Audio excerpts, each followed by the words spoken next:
Caleb Walker stood in the doorway of a lakeside cafe, staring at a woman who looked like she'd just come from a funeral, and realized his elderly neighbor had used her dying days to orchestrate the cruelest setup he'd ever experienced.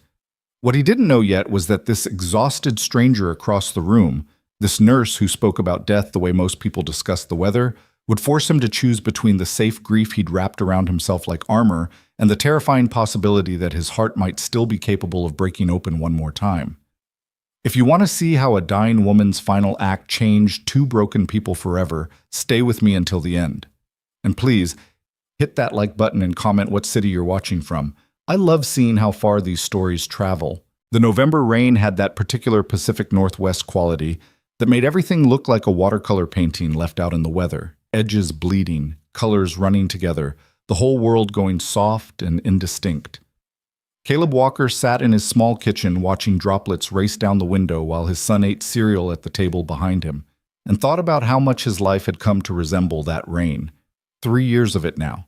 3 years of everything running together into one continuous blur of getting through the day. "Dad, you're staring at nothing again." Caleb turned to find his son Marcus watching him with that too-old expression that 8-year-olds shouldn't have to develop. The kid had learned to read his father's moods the way sailors learn to read the sky, looking for the storms that might be coming. "Just thinking," Caleb said, forcing a smile that felt like picking up something heavy. "Finish your breakfast. Mrs. Chen's picking you up in 20 minutes. Marcus pushed his cereal around the bowl. "Are you really going on a date?" The word hung in the air between them like something fragile and potentially dangerous. Caleb had been avoiding it since yesterday afternoon when his neighbor, Mrs. Patterson, had cornered him in the hallway with that gleam in her eye that old women got when they thought they'd figured out how to fix your life. "It's not a date," Caleb said, hearing how defensive he sounded. "It's just... Mrs. Patterson asked me to meet someone. A work thing. Nothing important." "Then why are you wearing the shirt Mom bought you?" Caleb looked down at himself, startled. He hadn't even realized he'd chosen it, the blue button-down that Sarah had given him for their 5th anniversary, telling him it made his eyes look less tired. He'd worn it maybe twice since she died, and somehow this morning his hands had reached for it automatically. "It's just a shirt, buddy." Marcus nodded, but his expression said he didn't believe it for a second. Kids who'd lost a parent developed a sixth sense for the lies adults told themselves. After Marcus left with Mrs. Chen, the neighbor who'd become essential to Caleb's survival as a single father, Caleb stood in front of the bathroom mirror and tried to remember the last time he'd actually looked at himself. Not just glanced while shaving or checked that his hair wasn't standing up, but really looked. The man staring back at him was 34 but could have passed for 40. There were lines around his eyes that hadn't been there 3 years ago, a tightness to his jaw that never quite relaxed anymore. He'd lost weight he couldn't afford to lose and gained a kind of permanent weariness that showed in the set of his shoulders. "This is ridiculous," he told his reflection. "You're going to show up, realize it's exactly as awkward as you think it'll be, make an excuse and leave. 30 minutes tops." His reflection didn't argue, which somehow made him feel worse. The cafe Mrs. Patterson had chosen was 20 minutes outside the city, tucked against the shore of a small lake that probably looked beautiful in summer, but today just looked cold. Caleb sat in his truck in the parking lot for 5 full minutes, watching the rain create expanding circles on the lake's surface and trying to convince himself to turn around and go home. His phone buzzed, a text from Mrs. Patterson. "She's already there, table by the window. Don't you dare chicken out, Caleb Walker." "Meddling old woman," he muttered, but he was already unbuckling his seatbelt. The cafe was the kind of place that tried too hard. Exposed brick, Edison bulbs hanging from the ceiling, a chalkboard menu with too many adjectives describing the coffee. Through the rain-streaked window, Caleb could see her. The woman was sitting exactly where Mrs. Patterson had said she'd be, staring out at the lake with an expression that made Caleb's chest tighten in recognition. She looked exhausted in a way that went deeper than just lack of sleep. Her dark hair was pulled back in a messy bun, and she was wearing scrubs under a cardigan that had seen better days. There was a cup of something in front of her that she wasn't drinking, and even from outside, Caleb could see the way her shoulders curved inward, like she was trying to make herself smaller. She looked, he realized with a jolt, exactly how he felt. That recognition was what got him through the door. The bell chimed as he entered, and she looked up. Their eyes met across the half-empty cafe, and something passed between them that Caleb couldn't quite name. Not attraction, at least not the simple kind. It was more like two people recognizing each other as members of the same tribe, one that nobody wanted to belong to. "Caleb?" she said as he approached, not quite making it a question. "Yeah. And you must be—" He realized with embarrassment that Mrs. Patterson had never actually told him her name. "I'm sorry, I don't—" "Lily." She offered a small smile that didn't reach her eyes. "Lily Harper, and don't apologize. Mrs. Patterson is very good at volunteering information about other people while being mysteriously vague about the actual important details." Caleb sat down, relieved to have something to do with his hands when the waitress appeared. He ordered coffee he didn't want, and tried not to notice the way Lily was studying him with the same careful attention he'd been giving her. "So," she said after the waitress left, "I have to admit, when Mrs. Patterson told me she wanted to introduce me to someone, I assumed it was another elderly person who needed home care.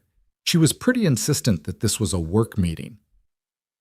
Something cold settled in Caleb's stomach. "She told me it was a work favor, too." They looked at each other, and then Lily did something unexpected. She laughed. It was a short, sharp sound that held more exhaustion than humor, but it was genuine. "That sneaky old woman," Lily said, shaking her head. "She's set us up." "I'm going to kill her," Caleb said, already starting to stand. "I'm so sorry. I had no idea she was going to—" "Sit down." The command in Lily's voice surprised him enough that he obeyed. "You already drove all the way out here," she continued, "and I've been sitting here for 20 minutes working up the courage to not run away. The least we can do is have a cup of coffee and figure out what exactly Mrs. Patterson thinks she's doing." Caleb sat back down slowly. "You don't have to—" "I know I don't have to. But here's the thing, and I'm going to be honest with you because I'm too tired to pretend. I haven't had a conversation with anyone who wasn't dying or related to someone dying in about 6 months. So even if this is the world's most awkward setup, at least it's different." The waitress returned with his coffee, and Caleb wrapped his hands around the cup, grateful for something to hold on to. 6 months? "I'm a hospice nurse," Lily said, and there was something in the way she said it. Not apologetic, but not quite proud either, just stating a fact. "I spend my days with people in the last weeks or months of their lives. It's important work, necessary work, but it's not exactly conducive to maintaining a normal social life." "How did you meet Mrs. Patterson?" Something shifted in Lily's expression, a flash of something that might have been pain before she locked it down. "She didn't tell you?" "She barely told me anything. Just that I needed to meet someone at this cafe at 10 o'clock, and that it was important." Lily was quiet for a long moment, turning her cup in small circles on the table. When she spoke again, her voice was careful. "Mrs. Patterson is one of my patients." The words landed like stones dropping into still water. Caleb felt the ripples spreading outward, rearranging everything he thought he understood about this meeting. "She's dying," Lily continued, not quite meeting his eyes. "Pancreatic cancer. She has maybe a month, possibly less. She's been very clear about how she wants to spend her remaining time, and apparently part of that plan involved manipulating both of us into having coffee together." Caleb set his cup down slowly, his mind trying to catch up with this information. Mrs. Patterson, who'd been his neighbor for 2 years, who'd never mentioned being sick, who'd spent the last month insisting that she needed to introduce him to someone for a work favor. I didn't know," he said finally. "She never said anything." "She doesn't want people to know. She's very particular about maintaining her independence for as long as possible." Lily's expression softened slightly. "She talks about you a lot, actually. You and your son. She seems very fond of you both." "Marcus loves her," Caleb said, feeling the weight of this settling over him. "She watches him sometimes when I'm working late, teaches him to play gin rummy and lets him help her garden in the summer. He's going to be devastated." "I know." Lily's voice was gentle. "She knows too. I think that's part of why she gestured between them. Why she did this. I don't understand." "Neither do I, entirely. But Mrs. Patterson has very specific ideas about loose ends and unfinished business. She's been trying to get all her affairs in order, make sure everyone in her life is taken care of. Maybe she decided we both needed taking care of. Caleb felt a familiar anger rising in his chest, the same anger that had sustained him through the worst of the last 3 years. She had no right to— I agree. Lily's voice was sharper now, with an edge that suggested she'd had this same anger running through her veins recently. It's manipulative and presumptuous and completely inappropriate. But here we are, and she's dying, so what exactly are we supposed to do about it? Get mad at a woman who's trying to accomplish something meaningful in the time she has left? We could leave. We could. Lily met his eyes directly. Is that what you want to do? Caleb opened his mouth to say yes, absolutely. That was exactly what he wanted to do. Go back to his quiet life, his careful routines, his safe and manageable grief. But something about the way Lily was looking at him, like she could see straight through to all the things he didn't say, made him pause. I don't know, he said finally, and was surprised to hear how honest it sounded. Lily nodded slowly, as if this was the answer she'd been expecting. Mrs. Patterson told me you're a single father, that your wife died 3 years ago. The bluntness of it should have hurt, but somehow it didn't. Maybe because Lily said it the same way she'd said she was a hospice nurse, just stating a fact, not tiptoeing around it like it might explode. Car accident, Caleb heard himself say. She was 8 months pregnant. They tried to save the baby, but— His throat closed up around the rest of the sentence. Lily didn't say she was sorry, didn't offer platitudes about time healing wounds or God having plans. She just nodded, like she understood that some things were too big for those kinds of words. Mrs. Patterson thinks you're lonely, she said instead. Mrs. Patterson needs to mind her own business. Probably. But is she wrong? Caleb wanted to lie. Wanted to say that he was fine, that he and Marcus were doing great, that they had a good life and didn't need anyone interfering in it. But sitting across from this tired woman with her careful honesty, he found he didn't have the energy for those kinds of lies. I don't know how to be anything else, he said quietly. After Sarah died, everything that we were building together, it all just stopped. And Marcus needed me, so I figured out how to keep going. But lonely? He laughed without humor. I don't think I've stopped being lonely long enough to even notice it anymore. It's just the background noise of my life now. Lily was quiet for a moment, and when she spoke again, her voice was so soft he had to lean in to hear it. I was engaged once, 4 years ago. His name was Daniel, and he was a trauma surgeon. Brilliant, dedicated, completely committed to saving lives. She paused, her fingers tightening around her cup. He was so committed to it that he worked himself into the ground, developed a dependency on prescription stimulants to keep going through 36-hour shifts. By the time anyone realized how bad it had gotten, he was already gone. Overdose. Accidental, they said, but I'm not sure it matters. Dead is dead. Caleb felt something crack open in his chest, a recognition so profound it was almost painful. I'm sorry. Everyone's sorry. That's what people say when they don't know what else to say about death. I'm sorry for your loss. Like loss is something that happens to you once, and then it's over. She shook her head.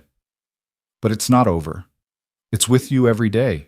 You learn to carry it, but it never really gets lighter. No, Caleb agreed. It doesn't. They sat in silence for a while, and somehow it wasn't awkward. It was the kind of quiet that came from two people who understood that some truths were too heavy for words. So, Lily said eventually, I guess the question is, what do we do now? Mrs. Patterson clearly had some kind of plan here, even if she didn't bother to share it with us. We could just leave, Caleb said, but there was less conviction in it than before. We could. Or, Lily tilted her head, considering. We could assume that a dying woman who's known both of us for a while might actually have a point. Maybe not the point she thinks she has, but something worth exploring. What kind of point? That we're both drowning, just in different waters. And maybe having someone else who understands what drowning feels like isn't the worst thing in the world. Caleb studied her across the table. This stranger who wasn't quite a stranger anymore, who looked at loss the same way he did, without flinching from it. You're suggesting we what? Become friends because we're both miserable? I'm suggesting that Mrs. Patterson went to a lot of trouble to get us in the same room and she's dying, so humoring her feels like the decent thing to do. And also, she paused, something vulnerable crossing her face. I could use a friend who doesn't need me to be okay all the time. Someone who understands that some days just getting out of bed is an accomplishment. It was the most honest thing anyone had said to Caleb in 3 years. Okay, he heard himself say. Okay, let's try this. Lily's smile was small but real. No expectations, no forced cheerfulness, no pretending we're anything other than two people who are still figuring out how to keep going. Deal. They ordered actual breakfast then, and talked about small things. Marcus and his obsession with dinosaurs, Lily's sister who kept trying to set her up with nice young men from her church, the strange comfort of routine even when the routine felt like a cage. The conversation had a careful quality to it, both of them testing the boundaries of what they could say, how honest they could be. Marcus doesn't remember her, Caleb said at one point, surprising himself. He was 5 when Sarah died. He has some memories, fragments, really, but nothing solid, nothing he can hold on to. Sometimes I catch him looking at her pictures like he's trying to memorize a stranger's face, and I don't know how to help him with that. You can't, Lily said gently. Some things you can't help with. You can just be there while he works through them. Is that what you learned in nursing school? That's what I learned from watching people die, the ones who do it well, and yes, there is such a thing as dying well. They're the ones who stop trying to fix everything and just accept that some things are beyond fixing. They focus on being present instead. Caleb thought about that. Sarah didn't get to die well. It was sudden and violent, and she was alone when it happened. No chance to prepare, no goodbyes, no closure. I know. The sudden ones are the hardest, I think. For the people left behind, at least with my patients, their families have time to adjust, to say the things that need saying. When someone's just gone, she trailed off, but her meaning was clear. Yeah.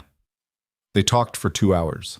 At some point, the cafe started to fill up with the lunch crowd, and they realized how long they'd been sitting there. Caleb felt something he hadn't felt in years, a reluctance to end the conversation, a wish that there was more time. I should go, Lily said finally, glancing at her phone. I have a shift starting at 2. Right, yeah. Caleb stood, suddenly awkward now that the spell of honesty was breaking. This was, thank you for not just walking out when you realized what Mrs. Patterson had done. Thank you for the same. Lily gathered her things, then paused. Would you want to do this again? Maybe without the manipulation part? Something warm and terrifying unfolded in Caleb's chest. I'd like that. They exchanged numbers, and Caleb watched her walk to her car, a small figure in worn scrubs carrying the weight of other people's deaths on her shoulders. He understood suddenly why Mrs. Patterson had thought they should meet. Not because they could fix each other, you couldn't fix grief. It didn't work that way.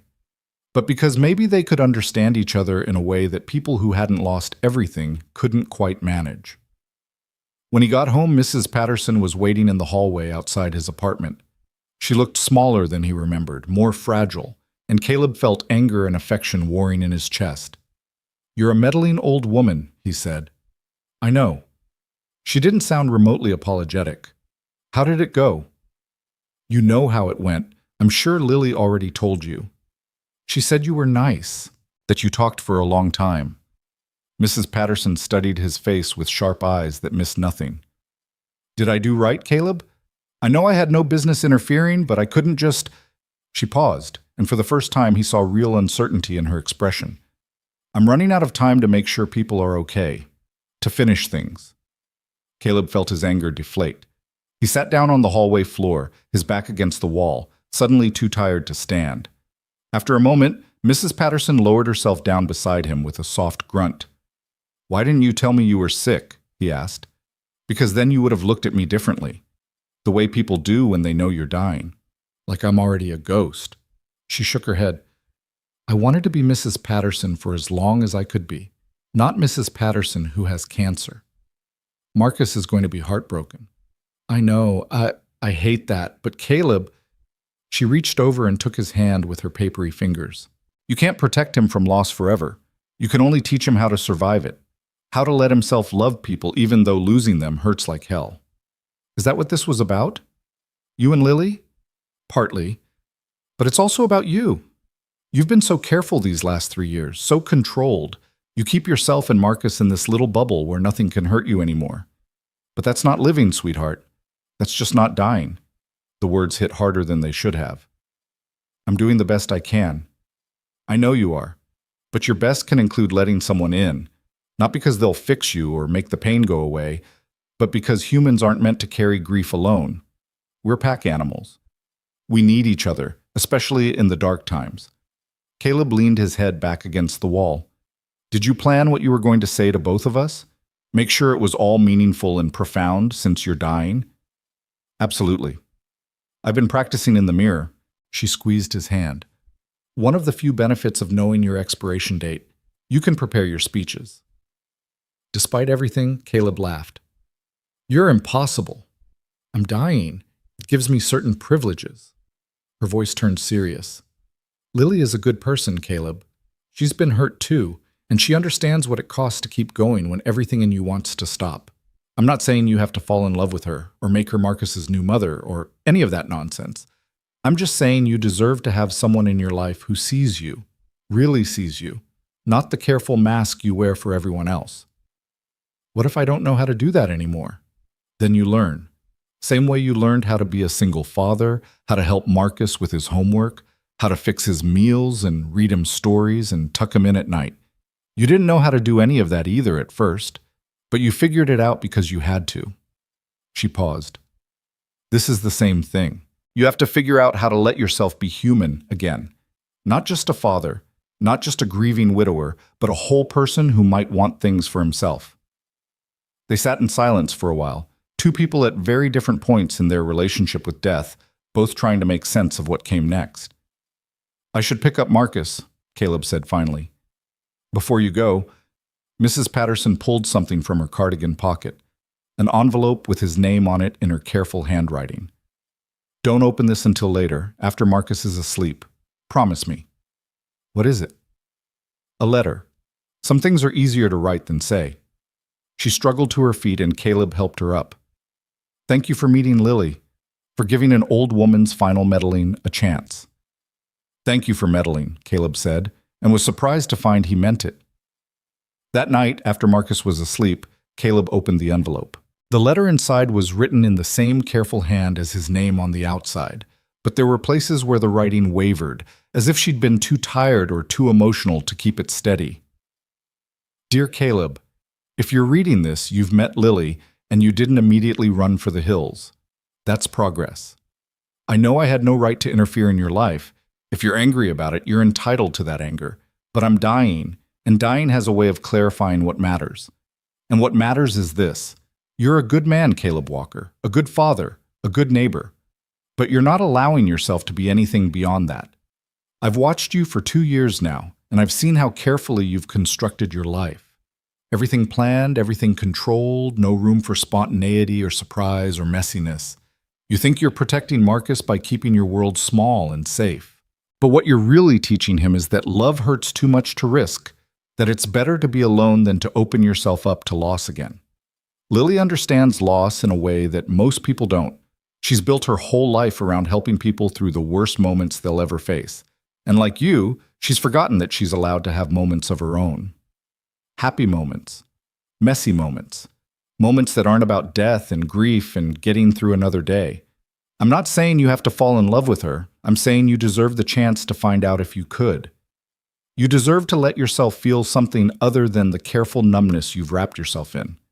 Sarah wouldn't have wanted this for you. I never met her, but Marcus talks about her sometimes when you're not listening.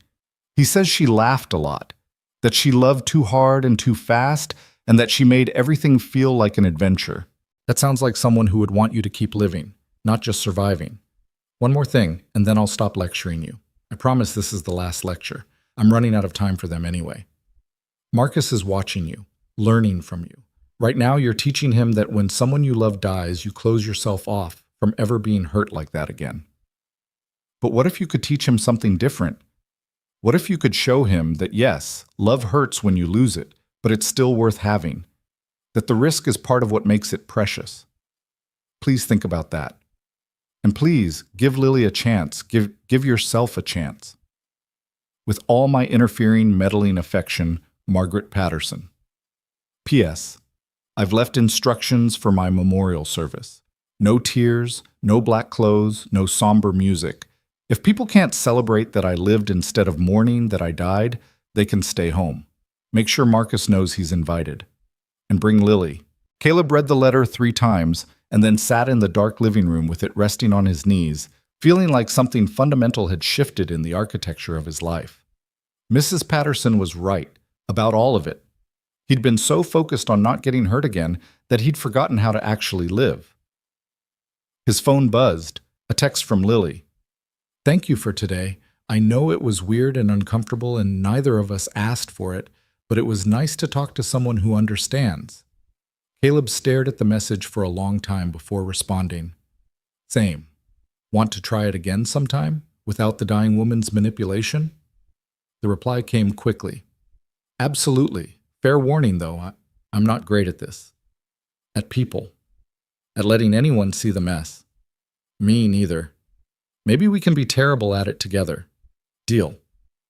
Caleb set his phone down and looked at the framed photo of Sarah on the mantel, her bright smile, her eyes that always seemed to be laughing at some private joke. He'd been frozen in the moment of her death for 3 years, trapped in that hospital room where they'd told him there was nothing they could do, but maybe it was time to remember that before she died, she'd lived, and she'd wanted him to live too.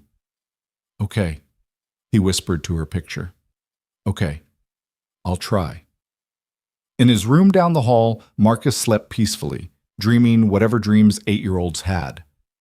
And somewhere across the city, Lily was probably getting ready for another night shift, preparing to sit with someone through their final hours, to bear witness to the end of a life. And in between all of that, the grief and the loss and the impossibility of moving forward, there was this. A connection between 2 people who understood that sometimes the bravest thing you could do was admit you were drowning and reach for someone else's hand. It wasn't a romance. Not yet, maybe not ever. But it was something. A beginning, however small and uncertain. And for the first time in 3 years, that felt like enough. The first time Caleb and Lily met intentionally, without Mrs. Patterson's orchestration, was on a Tuesday evening at a coffee shop near the hospital where Lily worked. Caleb had suggested meeting after her shift, thinking it would be easier than trying to coordinate around Marcus's school schedule. But when Lily walked through the door at 7:30, he immediately regretted the timing. She looked absolutely exhausted. Not the general weariness she'd carried at their first meeting, but something deeper, a bone-tired devastation that showed in every line of her body. Her scrubs had a stain on the shoulder that might have been coffee or might have been something worse, and her eyes were red-rimmed in a way that suggested she'd been crying recently. "I can go," she said when she saw his expression. "This was a bad idea. I should have canceled." "Sit down," Caleb said, pulling out a chair. "You look like you're about to fall over." She sat and for a moment just rested her forehead on her crossed arms on the table. Caleb went to the counter and ordered her a large coffee and a sandwich, figuring she probably hadn't eaten. When he came back, she hadn't moved. "Rough day?" he asked, setting the food in front of her. Lily lifted her head slowly. "I lost someone today. A patient I'd been working with for 3 months. Her name was Elena, and she was 47 years old, and she had 2 teenage daughters who weren't ready to say goodbye." Her voice was flat, drained of inflection. "Nobody's ever ready, but these girls, they thought their mom had more time. We all did. And then this afternoon she made a helpless gesture. Gone." Caleb didn't say he was sorry. Lily had made it clear at their first meeting that apologies didn't help. Instead, he pushed the sandwich toward her. "Eat something." "I'm not hungry." "I know. Eat anyway." She picked up the sandwich mechanically and took a bite, chewing without seeming to taste it. They sat in silence while she ate, and Caleb found himself grateful for the lessons the last 3 years had taught him about being present with grief without trying to fix it. "I keep telling myself it's part of the job," Lily said after she'd finished half the sandwich. "That this is what I signed up for. People die. That's literally why they're in hospice care. But knowing that doesn't make it easier when you've spent 3 months getting to know someone, learning their stories, holding their hand through the scared nights. Elena told me about her first kiss, about the fight she had with her mother before her mother died, about how guilty she felt that she was relieved when the pain got bad enough that we could finally give her the good drugs. And now she's gone, and those stories are just... Her voice broke. They're just gone. They're not gone, Caleb said quietly. You're still carrying them. That's what witnesses do. We carry the stories of the people who can't tell them anymore. Lily looked at him with something raw and vulnerable in her expression. Is that what you do with Sarah? Every day.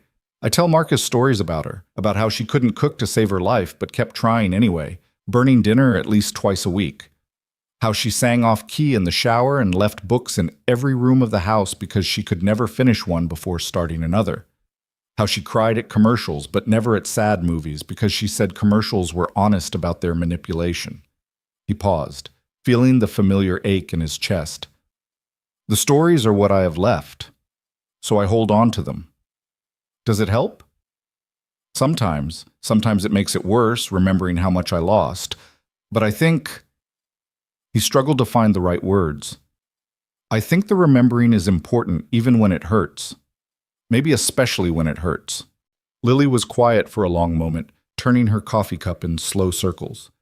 Elena's daughters asked me to speak at her funeral. They said I knew her in ways they didn't, that I saw parts of her they never got to see. And I don't know how to do that. How to stand up in front of people and talk about watching their mother die. You don't talk about the dying, Caleb said. You talk about the living. About who she was when she wasn't being a patient, when she was just Elena. The stories she told you, the things that made her laugh, the ways she showed love even when she was scared. You sound like you've done this before. I spoke at Sarah's funeral. It was the hardest thing I've ever done, standing up there trying to find words big enough to hold everything she was. But afterward, people came up to me and told me their own Sarah stories, things I'd never known about her, ways she'd touched their lives that I'd never seen. And it helped. Not a lot, but some. Knowing that she'd left these ripples in the world, that she'd mattered to people beyond just me and Marcus. Lily wiped at her eyes with the back of her hand. I'm sorry. I'm a mess. This is not how I wanted our second meeting to go. How did you want it to go? I don't know. Normal? Like two normal people having a normal coffee date without all the death and grief. We're not normal people, Caleb pointed out. And I don't think we know how to have conversations that don't include death and grief. That's kind of our thing. Despite everything, Lily smiled. That's a terrible thing. Yeah, but it's honest. They talked for another hour, and gradually some of the devastation in Lily's expression eased. Not because Caleb said anything particularly insightful or helpful, but because sometimes the kindest thing you could offer someone was just bearing witness to their pain without trying to minimize it or rush them past it. Tell me about Marcus, Lily said eventually, clearly trying to shift to lighter ground. What's he like? Caleb felt his expression soften the way it always did when he thought about his son. He's 8 going on 40. Too smart for his own good, stubborn as hell, and completely obsessed with dinosaurs. He can tell you everything about the Cretaceous period, but can't remember to put his shoes away to save his life. He's got Sarah's eyes and her tendency to ask questions that don't have easy answers. Last week he asked me if people who die go to the same place as dinosaurs that went extinct. What did you tell him? That I didn't know, but that wherever they went, they probably had interesting conversations. Lily laughed, a real laugh this time. That's perfect. What did he say? He said he hoped so, because Mom would want to know what T-Rex really sounded like. And the dinosaurs probably wanted to know what smartphones were. Then he went back to building a Lego Velociraptor like it was the most normal conversation in the world. Kids are remarkable that way. They can hold grief and wonder in the same breath. Yeah, I'm still learning how to do that. Lily studied him across the table. Can I ask you something? And you can tell me to mind my own business if you want. Okay. Why did you say yes to meeting me again? After Mrs. Patterson's setup, you could have just let it go. Sent a polite text saying thanks, but no thanks. But you didn't. Caleb considered the question. Because I haven't had a real conversation with another adult in 3 years. Not about the things that actually matter. Everyone else, they either don't understand what it's like to lose someone that fundamentally important, Or they do understand, but they've moved past it in ways I haven't. They want me to be okay now, to have processed my grief and come out the other side ready to rejoin the world. He paused. But you don't want that. You're just as stuck as I am. And somehow that makes it easier. That's the saddest reason I've ever heard for wanting to spend time with someone. I know, but it's true. Yeah, Lily agreed quietly. It is. They met again the following week, and then the week after that, falling into a pattern that felt less like dating and more like two drowning people taking turns keeping each other's heads above water. Sometimes they talked about heavy things. Lily's patient who kept asking to see her ex-husband one more time, but refused to admit she still loved him. Marcus's question about whether his mom could see him from heaven, even though Caleb didn't believe in heaven. Other times they talked about nothing important at all. The terrible movie Lily had fallen asleep watching. The parent-teacher conference where Marcus's teacher had gently suggested that maybe Caleb was being a little too overprotective. She said he doesn't socialize much with the other kids, Caleb told Lily over lunch one Saturday. Marcus was at a birthday party, and Caleb had found himself texting Lily almost without thinking about it. That he tends to keep to himself, doesn't participate in group activities unless forced to. Does that worry you? Everything about raising him worries me. I have no idea what I'm doing. Sarah was supposed to be the one who was good at this part, the emotional stuff, the social development, all of it. I was just supposed to be the dad who showed up to soccer games and helped with math homework. But you're not just that, Lily pointed out. You're both parents now. You're doing the best you can. My best isn't good enough. He's 8 years old, and he's already learned that people leave, that nothing is permanent, that you can't count on anything staying good. What kind of foundation is that for a life? Lily was quiet for a moment, and when she spoke, her voice was gentle but firm. It's an honest foundation. You can't protect him from the truth that people die and love ends and life isn't fair. All you can do is show him that those truths don't have to destroy him, that he can survive loss and still build something meaningful. Is that what you tell yourself? That surviving is enough? Some days, yeah. Other days I want more than survival, but I don't know how to get there. She picked at her salad without eating it. My sister keeps trying to set me up with people from her church. Nice, stable men with good jobs and no tragic backstories. And I keep making excuses because I know I'd be terrible company for anyone who hasn't had their life fall apart at least once. What would you do if you said yes to one of her setups? Sit across from some well-meaning guy who wants to know my hobbies and my favorite music, and I'd have to pretend that those are the things that define me instead of the fact that I've watched more people die than most soldiers. I'd have to smile and act like I'm a normal woman looking for a normal relationship when the truth is, I don't even know what normal looks like anymore. Caleb understood that bone deep. Sarah's mom keeps hinting that I should start dating. She sends me articles about how single fathers need partners, how Marcus needs a maternal figure, like I could just replace her daughter with someone new and everything would go back to being okay.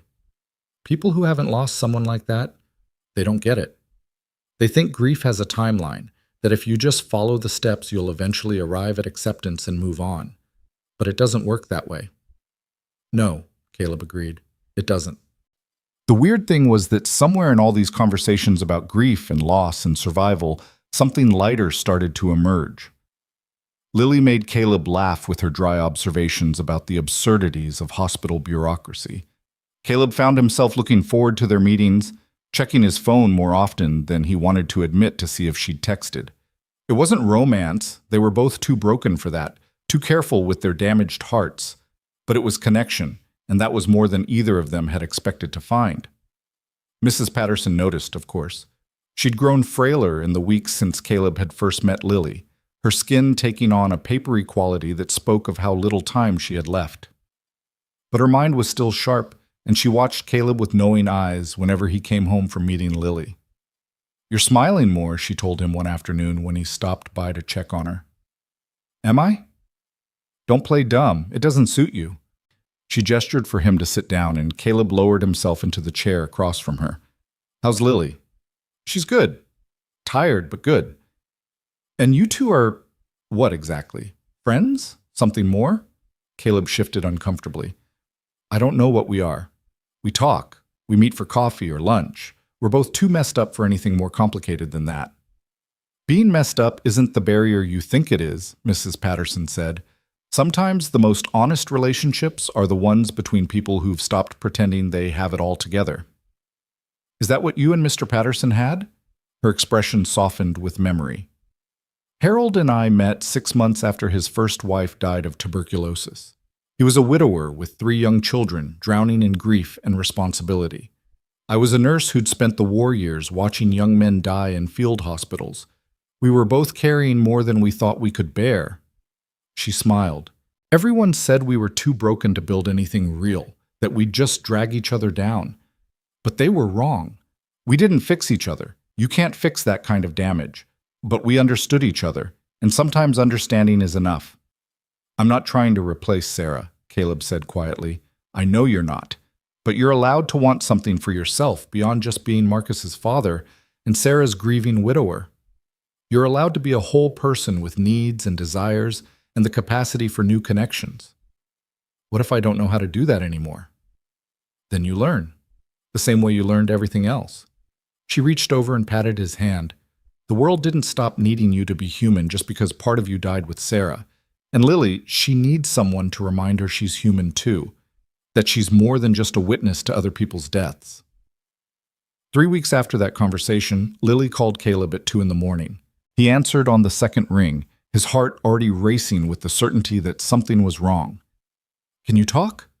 Lily's voice was barely above a whisper. Yeah, of course. What happened? I'm at the hospital. I've been here since yesterday afternoon. There's a patient. God, Caleb, she's 26 years old, brain cancer. She's been deteriorating for weeks, but tonight, her voice broke. She's scared. She keeps asking if it's going to hurt, if she's going to be alone. And I keep telling her no, that I'm right here, that I won't leave her.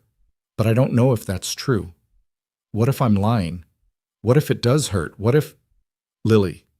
Caleb kept his voice calm, grounding. You're not lying. You're there. That matters. She asked me to call her mom, but her mom's in another state and won't make it in time.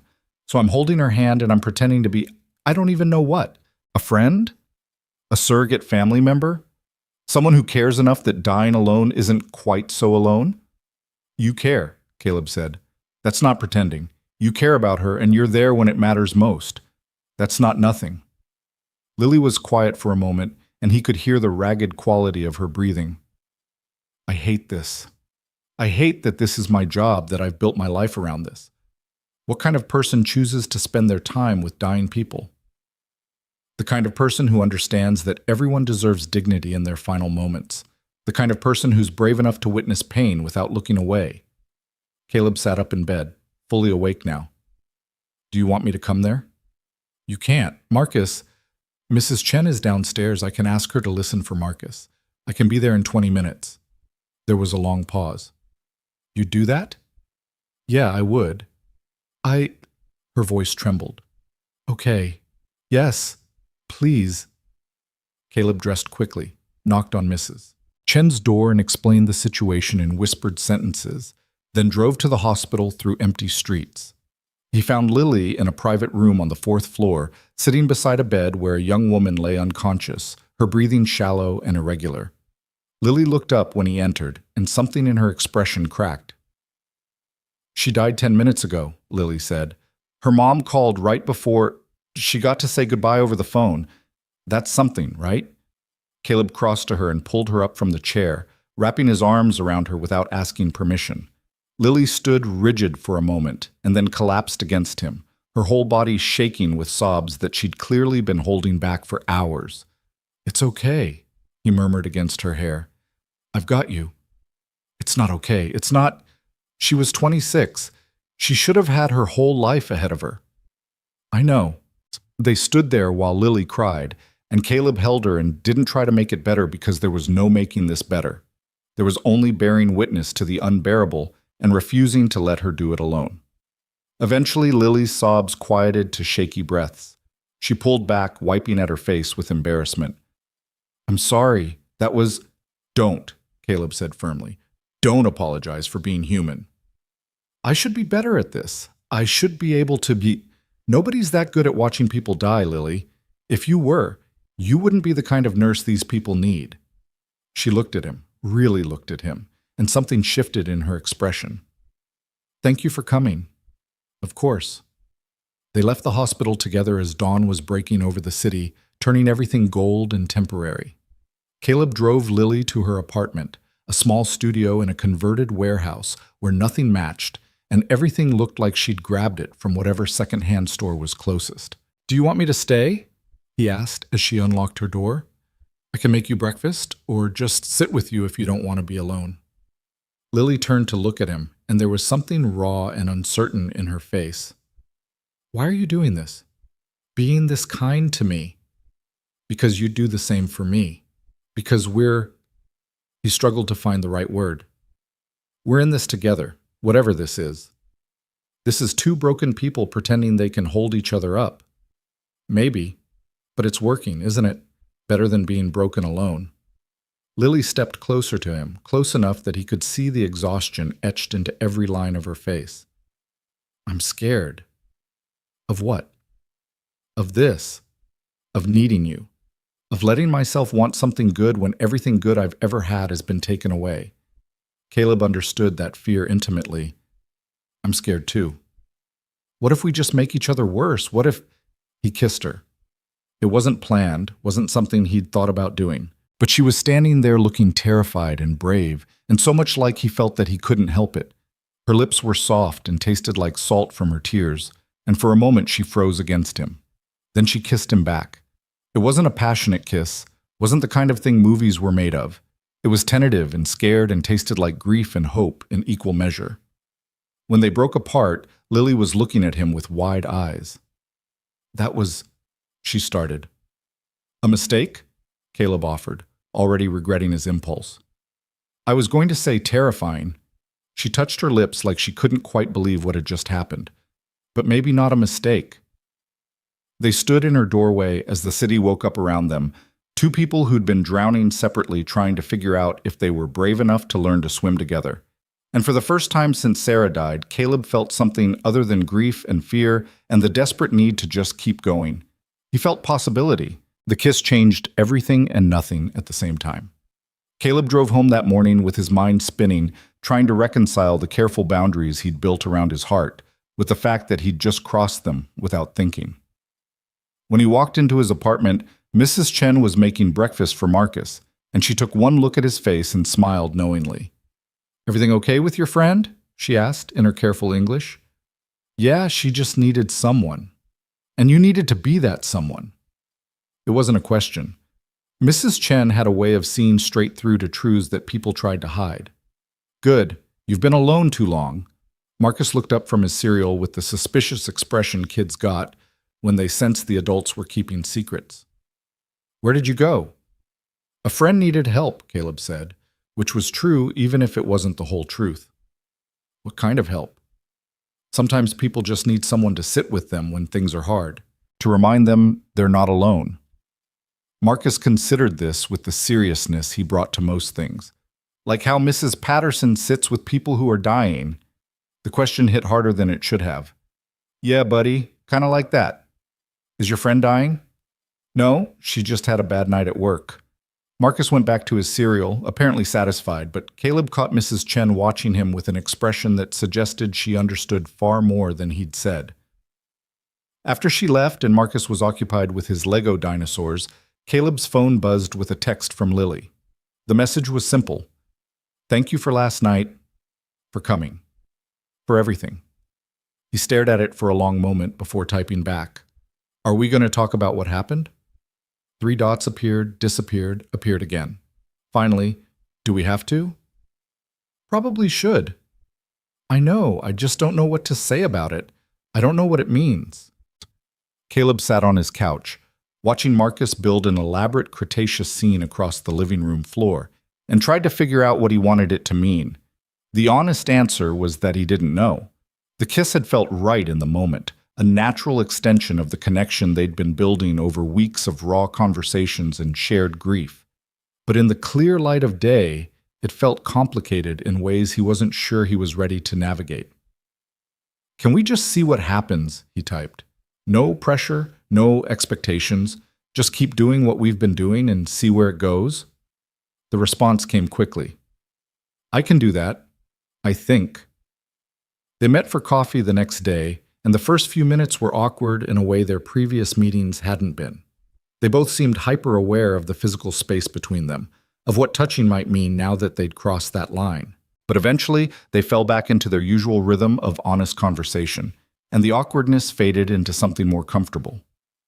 I spoke at Elena's funeral yesterday, Lily said, cupping her hands around her coffee. Used what you told me. Talked about who she was when she wasn't being a patient. Her daughters thanked me afterward, said it helped to hear about the parts of their mom they didn't get to see at the end. I'm glad it went well. It didn't go well. I cried halfway through and had to stop twice to collect myself. But I got through it, and maybe that's all funerals require. Just getting through them. Caleb thought about Sarah's funeral, about standing in front of a church full of people and trying to find words adequate to contain a whole life. Yeah, that's all any of us can do. They were quiet for a moment, and then Lily said, I need to tell you something about the other night, about why I called you. Okay?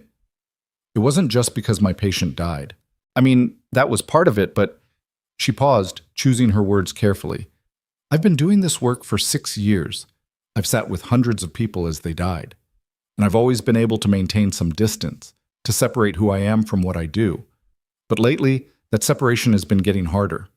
Every death feels more personal. Every family's grief hits me harder. And I'm starting to wonder if I'm burning out, or if this is just what happens when you spend too long bearing witness to other people's pain. What do you want to do about it? I don't know. Part of me wants to quit, to find some normal job where people don't die on me every week. But then I think about who would do this work if people like me walked away. Who would sit with the scared 26-year-olds in the middle of the night? Who would help families navigate the impossible process of saying goodbye? She shook her head. So I stay and I keep doing it, and I call you at 2 a.m. when it gets to be too much. I don't mind being called. You should. You have your own life, your own grief. You shouldn't have to carry mine too. Caleb reached across the table and took her hand. The gesture felt both natural and terrifying. What if I want to carry some of it? What if that's what this is? Two people helping each other carry things that are too heavy to manage alone. Lily looked at their joined hands with an expression he couldn't quite read. What are we doing, Caleb? Really? I don't know, but I know I don't want to stop. Even though we're both disasters, even though neither of us has any business trying to build something new when we're still standing in the rubble of what we lost. Especially because of that. Because you understand what it's like to live in the rubble. Because I don't have to pretend with you that everything's fine when it's not. Lily squeezed his hand. Squeezed. This is the strangest relationship I've ever been in. Are we in a relationship? I think so. I don't know. What would you call this? Caleb considered. Two people trying to figure out if they can be more than just survivors. If they can actually live again instead of just existing. That's terrifying. Yeah, he agreed. It is. The next few weeks unfolded in a strange pattern of normalcy and intensity. They had dinner together twice a week, sometimes just the two of them, sometimes with Marcus when Caleb couldn't find a sitter.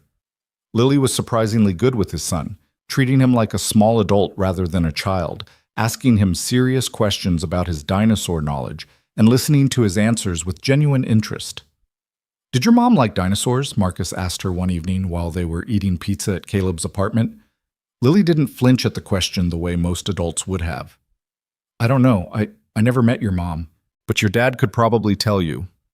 Marcus turned to Caleb with expectant eyes, and Caleb felt something loosen in his chest at the ease with which Lily had navigated that conversational minefield. Your mom loved learning about things, he said. She probably would have loved dinosaurs if she'd spent as much time thinking about them as you do. She was always reading about something new, ancient history, astronomy, how bread rises. She just liked knowing things. Like Lily, Marcus observed. Lily knows lots of things about how people die. There was a moment of silence, and then Lily laughed, a real laugh that held both surprise and delight. That's true. I do know a lot about that. Is that weird? Marcus shrugged. Dad says everyone needs to know about something. You know about dying, he knows about fixing computers, I know about dinosaurs. It's just different things. Your kid is remarkably well adjusted for someone who's been through what he has, Lily told Caleb later after Marcus was in bed. I don't know about that. His teacher says he doesn't socialize enough, that he's too serious for his age. He's had to grow up faster than most kids. That doesn't mean he's not okay. They were sitting on Caleb's couch, not quite touching, but close enough that he could feel the warmth of her beside him. The television was on, but neither of them was watching it. Caleb had realized over the past weeks that he and Lily were both terrible at actually doing normal couple things. They'd rather talk about death and grief than watch a movie, would rather sit in comfortable silence than pretend to have fun at social events they'd both hate. Can I ask you something? Lily said. Always. Do you still love Sarah? The question should have felt like a betrayal, but coming from Lily, it just felt honest. Every day. But it's different now than it was right after she died. Less sharp, maybe. Less consuming. I can think about her without falling apart most of the time. Does it feel like betraying her, being here with me? Caleb thought about that carefully. Sometimes. Not because I think she'd be angry. Sarah wasn't like that. But because it feels like I'm building something in a space that used to be hers. Like I'm writing over her memory with something new. Are you? I don't think so. I think he struggled to articulate what he'd been feeling. I think there's room for both, for remembering what I had with her and for whatever this is with you. They don't cancel each other out. Lily was quiet for a moment. I still have Daniel's engagement ring. It's in a box in my closet. I can't bring myself to sell it or give it away, but I also can't wear it. Sometimes I take it out and just look at it, trying to remember what it felt like to believe in forever. Do you still believe in it? I want to, but wanting something and actually believing it are different things. She turned to look at him directly. I'm scared that I'm going to hurt you, that I'm too broken to do this right, and you're going to end up disappointed. I'm scared of the same thing, that I'm going to let you down, that Marcus is going to need me in ways that don't leave room for anyone else, that I'm still too stuck in my grief to be what you need. So we're both terrified. Completely. Lily smiled, and there was something both sad and hopeful in it. At least we're honest about it. That honesty was tested 2 weeks later when Mrs. Patterson took a sudden turn for the worse. Caleb got a call from Lily in the middle of the afternoon, her voice tight with professional control barely containing emotion. She's asking for you, Lily said. Both of you, you and Marcus. She says she needs to see you before, her voice caught, before it's too late. Caleb picked Marcus up from school early, explaining as gently as he could that Mrs. Patterson was very sick and wanted to say goodbye. Marcus took the news with that too-old seriousness, asking quiet questions about whether it would hurt her, whether she was scared, whether they could bring her anything to make her feel better. She mostly just wants to see you, Caleb said, to know that you're okay. They went to Mrs. Patterson's apartment, which had been transformed into a makeshift hospice room. There was medical equipment that hadn't been there before, the chemical smell of sanitizer mixing with something sweeter and more decay-tinged. Mrs. Patterson was in her bed, looking impossibly small against the white sheets, her skin translucent enough that Caleb could see the blue tracery of veins beneath. Lily was there, of course, sitting beside the bed with that particular stillness that healthcare workers developed when they were bearing witness to dying. She stood when they entered, and Caleb saw the professional mask slip for just a moment, revealing the grief underneath. Hi, Marcus, Mrs. Patterson said, her voice thin but clear. Come here, sweetheart. Let me look at you. Marcus approached the bed with careful steps, like he was afraid of breaking something. Are you dying, Mrs. Patterson? I am, honey, very soon now. Does it hurt? A little, but Lily's been taking good care of me, making sure I'm comfortable. She reached out a trembling hand, and Marcus took it gently. I need to tell you something important. Can you listen? Marcus nodded, his eyes solemn. Your dad loves you very much, more than anything in the world, and I know you miss your mom every single day. That's okay? It's good to miss people we love. It means they mattered. She paused to catch her breath. But I want you to know that it's also okay to let new people into your heart. Loving someone new doesn't mean forgetting the people who came before. Your heart is big enough for both. Marcus looked confused. Like Lily? Mrs. Patterson smiled. Like Lily. She's a good person, Marcus. Someone who understands about missing people and being brave even when you're scared. I think, another pause, longer this time. I think she could be important to you and your dad, if you let her. Okay, Marcus said simply, with that child's ability to accept what adults made complicated. Mrs. Patterson turned her attention to Caleb, and he saw his own grief reflected in her fading eyes. You're going to be okay, she told him. Both of you. I know it doesn't feel like it right now, but you are. You're stronger than you think. I don't want you to go, Caleb said, his voice rough. You've helped us so much. Been there when we needed someone. I know, but that's what we do for each other, isn't it? We show up. We help carry the weight when it gets too heavy. And then, when it's our turn to go, we trust that the people we love will keep showing up for each other. She looked past him to where Lily stood. You'll take care of them, won't you? After I'm gone? I will, Lily promised, her voice steady despite the tears on her cheeks. I promise. Good. That's good. Mrs. Patterson's eyes were starting to close, exhaustion pulling her under. Thank you for coming. Thank you for letting an old woman meddle in your lives one last time. They stayed for another hour, sitting quietly while Mrs. Patterson drifted in and out of consciousness. Eventually, Lily gently suggested that they should go, that Mrs. Patterson needed to rest. In the hallway outside, Marcus looked up at Caleb with wet eyes. Is she going to die tonight? Probably soon, buddy. Maybe tonight, maybe tomorrow, but soon. Can we come back to say goodbye again? Caleb looked at Lily, who nodded. Of course. Anytime you want. They went home, and Caleb made dinner that none of them ate and put Marcus to bed early. His son didn't protest, just curled up under his covers with the photo of Sarah he kept on his nightstand and cried quietly until he fell asleep. Caleb sat on the edge of the bed long after Marcus's breathing had evened out, his own grief sitting heavy in his chest. When he finally emerged from Marcus's room, he found Lily sitting on his couch, still in her scrubs, looking as exhausted as he felt. I should go, she said. Let you have space to... Stay, Caleb interrupted. Please, I don't want to be alone tonight. She stayed. They didn't talk much, didn't try to process what was coming.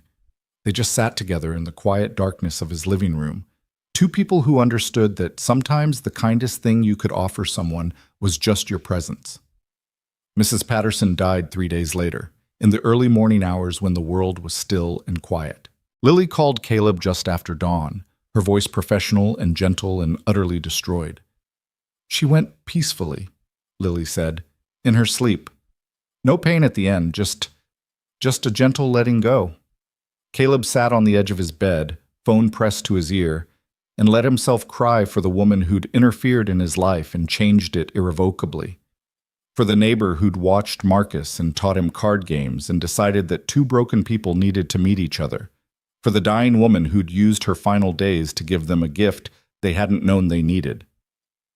I'll tell Marcus when he wakes up, Caleb said when he could speak again. Are you okay? No, but I will be, eventually. She paused. Can I see you later, after I've finished all the paperwork and arrangements? Of course. Come over whenever you're ready. She showed up that evening, still in her scrubs, looking wrung out in a way that went beyond physical exhaustion. Caleb opened the door and pulled her inside, wrapping his arms around her without a word. She pressed her face against his shoulder and shook with silent sobs. I knew it was coming, she said against his shirt. I've done this 100 times, but it never gets easier knowing that someone you care about is gone. She cared about you too. A lot. She told me once that you reminded her of herself when she was younger, stubborn and kind and unwilling to look away from hard truths. Lily pulled back slightly to look at him. She told me something too, right at the end when you and Marcus had left. She said I needed to let myself be happy, that I'd spent too long punishing myself for Daniel's death by refusing to build anything new. Were you punishing yourself? I don't know. Maybe. It felt safer to keep everyone at a distance than to risk caring about someone and losing them again. She touched his face gently. But then this interfering old woman decided I needed to meet you, and suddenly, keeping my distance felt lonelier than the risk of losing someone else. Caleb kissed her, and this time it wasn't tentative or scared, It was a claiming, an acknowledgement that whatever this was between them, it mattered. It was worth the risk. When they broke apart, Lily was looking at him with something raw and vulnerable in her expression. I don't know how to do this. How to be someone's whatever we are to each other. I'm going to be terrible at it. So am I. We can be terrible at it together. That seems to be our pattern. Marcus emerged from his room then, rubbing sleep from his eyes. He stopped when he saw Lily, and something passed across his young face. Understanding, maybe, or just acceptance that she was becoming part of their landscape. Mrs. Patterson died, he said. It wasn't a question. She did, buddy, Caleb confirmed. This morning. Marcus walked over to where they were standing and wrapped his arms around both of them, his small body a bridge between them. She said it was okay to let new people into our hearts, that we have room for both, for remembering Mom and for Lily. Caleb felt his throat close up with emotion. Yeah, she did say that. Good, Marcus said simply, because I think I want Lily to stay. Is that okay? Lily knelt down to his level, her eyes bright with tears. Is it okay with you if I stay? Even though I can't replace your mom and I'm not trying to? Yeah, you're different from Mom, but different is okay too. She hugged him then, and Caleb watched them. This woman who understood grief too well, and this boy who'd grown up too fast, and felt something like hope unfurling in his chest. It wasn't the uncomplicated hope he'd had before Sarah died, the naive belief that everything would always work out. It was a harder, more realistic hope, the kind that acknowledged pain and loss and fear, but chose to keep going anyway. Mrs. Patterson's funeral was held on a crisp October afternoon, exactly the way she'd specified in her letter to Caleb. No black clothes, no somber music, no tears if people could help it. The service was full of stories about her life, her work as a nurse during the war, her marriage to Harold, the way she'd kept showing up for her neighbors long after most people would have given up. Caleb spoke, and so did Lily, and so did a dozen other people whose lives Mrs. Patterson had touched. Afterward, standing in the cemetery while people filtered away, Lily took Caleb's hand. She was right, Lily said quietly. About us. About how we needed to meet each other. Yeah, she usually was right about things. I'm glad she interfered, even though it was manipulative and inappropriate and all the things she knew it was. Lily leaned her head against his shoulder. I'm glad she cared enough about us to meddle. Marcus was standing a few feet away, placing a Lego dinosaur on Mrs. Patterson's grave because he'd decided she should have something to keep her company. It was a child's logic, sweet and heartbreaking in equal measure. What do we do now? Caleb asked. After all this? We keep going, Lily said. We show up for each other. We be honest about when we're drowning and ask for help when we need it. We try to build something real out of all this brokenness. She looked up at him. And we honor her memory by actually being brave enough to do what she wanted, to let ourselves be happy, even though happiness feels dangerous when you've lost everything once before. I love you, Caleb said, surprised to hear the words come out but knowing they were true. I don't know when it happened or how, but I do. Lily's eyes widened. You can't just say that here, at a funeral, while we're standing over the grave of the woman who set us up. Why not? She'd probably love it. Despite everything, Lily laughed. She absolutely would. Her expression turned serious. I love you too. And that terrifies me. But I'm choosing to be brave about it anyway. They stood there in the fading afternoon light, three people bound together by grief and hope, and the stubborn belief that maybe, just maybe, they could build something good from the ruins of what they'd lost.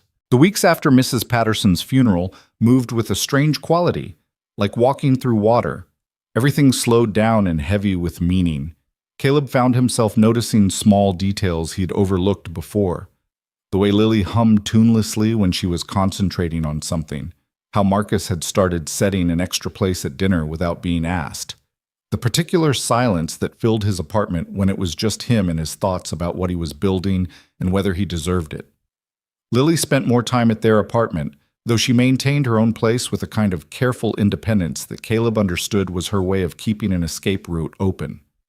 Some nights she'd stay over after Marcus was asleep, curling against Caleb on the couch and talking about her patients, or his work, or nothing at all. Other nights she'd kiss him at the door and leave, needing space to process the fact that she was allowing herself to be part of something that could hurt her again. "I don't know how to do this," she told him one evening in November, about 6 weeks after Mrs. Patterson had died. They were in his kitchen, ostensibly cooking dinner, but mostly just standing close to each other in that way new couples did, finding excuses to touch. "I keep waiting for the other shoe to drop, for something terrible to happen that proves I was right to keep everyone at arm's length." "What if nothing terrible happens?" Caleb asked, stirring the pasta sauce with more attention than it required. "Then I'll have spent all this time being scared for nothing, but at least I'll have been prepared for the worst." "That's exhausting, Lily. Living like you're always bracing for impact." "I know, but it's how I've survived the last 4 years. I don't know how to turn it off." Caleb set down the spoon and turned to face her fully. "You don't have to turn it off. You just have to let me be scared with you instead of alone. Let me help carry some of that fear so it's not all on your shoulders." She looked at him with those dark eyes that had seen too much death, and something in her expression cracked open. "What if I'm too damaged for this? What if the things I've seen, the ways I've learned to cope, what if they make me impossible to love?" "You're not impossible to love," Caleb said firmly.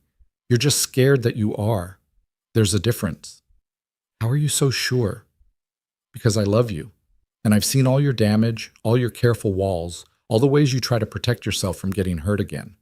And I love you anyway. Not in spite of those things, but including them. They're part of who you are." Lily pressed her face against his chest, her voice muffled. "I don't deserve this.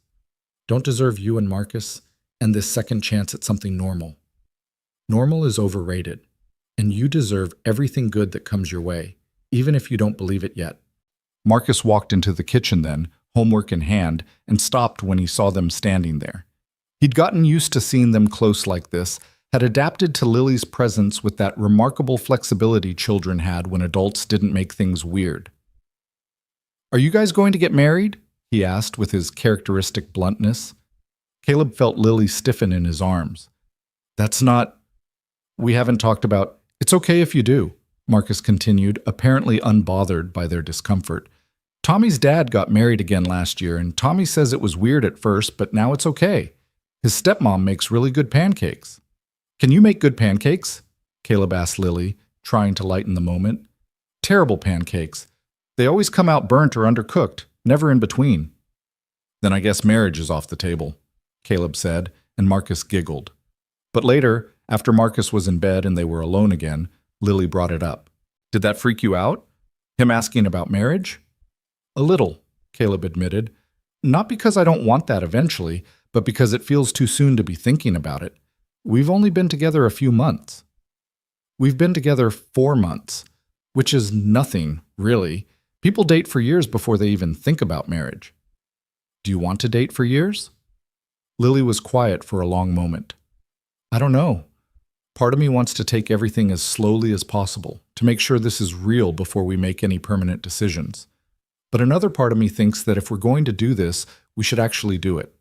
Not hedge our bets or keep one foot out the door." "What would doing it look like?" "I don't know. Moving in together, maybe?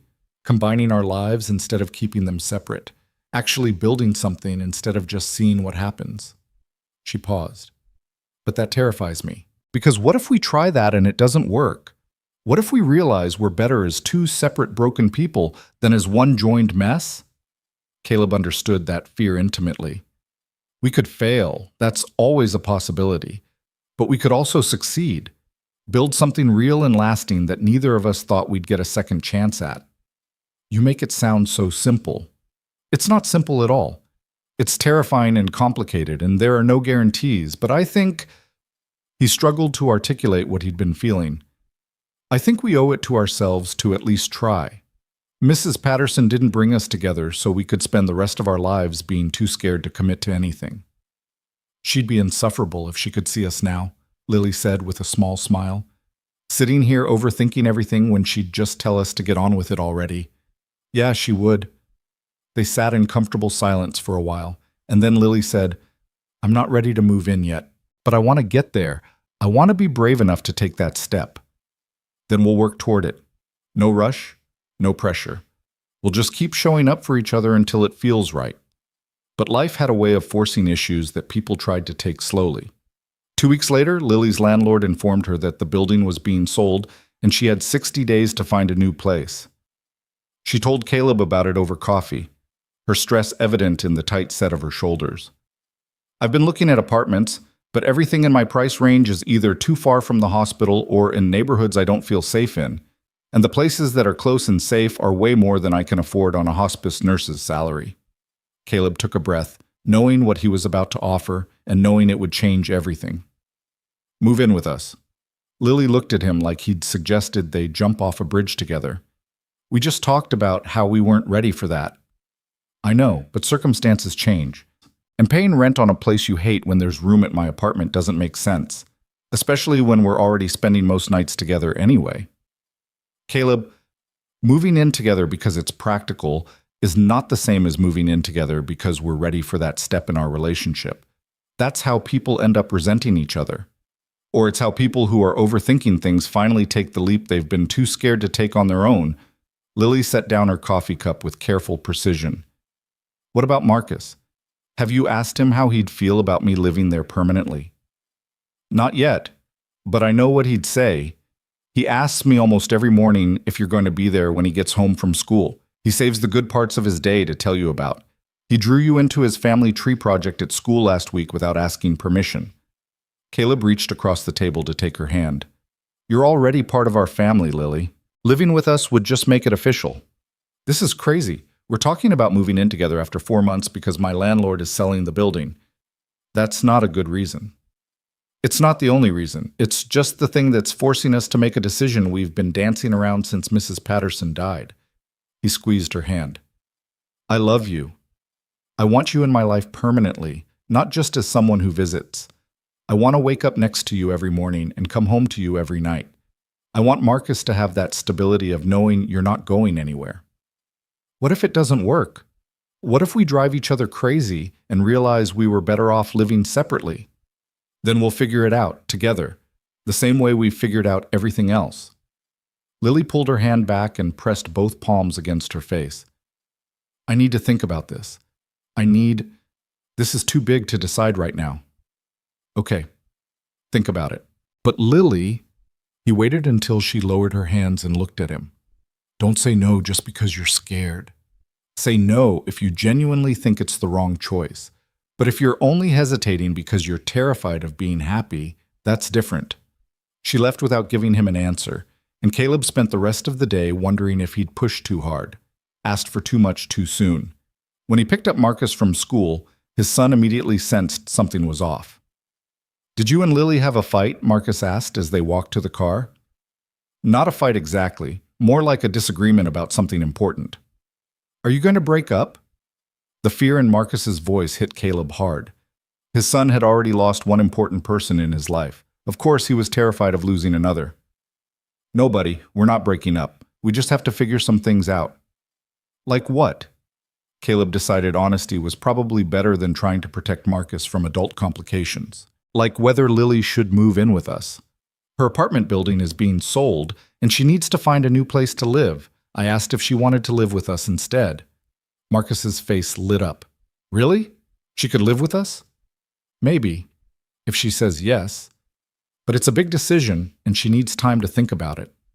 Why? We have the extra room that you use for your office. She could have that, and then she'd be here all the time, and we could have dinner together every night, and she could help me with my homework and... He stopped, suddenly uncertain. Would that be okay? Or is it weird because of Mom? Caleb pulled the car over into a parking lot so he could give this conversation the attention it deserved. What do you think? Would it feel weird to you? Marcus considered this with his usual seriousness. Sometimes I feel bad that I don't remember Mom very well, like I'm forgetting her by liking Lily. But then I think about what Mrs. Patterson said, that our hearts are big enough for both. And I think maybe that's true. I can love Mom even though she's gone, and I can love Lily even though she's here. They're different things. That's very wise, Marcus. I just want Lily to stay. She makes you smile more, and she knows about dinosaurs, and she doesn't treat me like a baby. He paused.